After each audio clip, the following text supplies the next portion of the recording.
11:45 p.m. Flood all around the house.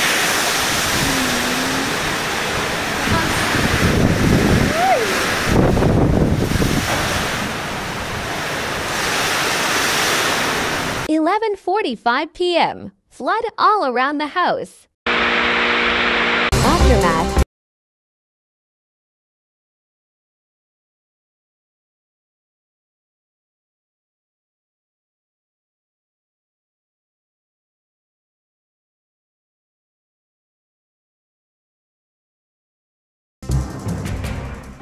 Pito sa 8 patay dahil sa bagyong Pepito ay mula po sa isang pamilya sa Nueva Vizcaya. Ang tuloy-tuloy na pag-ulan nagresulta ng landslide sa bayan ng Ambagyo, kung saan 7 ang naiulat na nasawi matapos matabunan ang kanilang bahay. Bigla po kasing rumagasa yung malakas na buhos ng ulan. Nag-saturated na po kasi yung lupa man. Hindi sila nakalikas ng on time. Opo. Ayon sa PDRRMO, mula sa isang pamilya ang mga nasawi, kabilang ang isang 8 taong gulang at ilan pang minor de edad.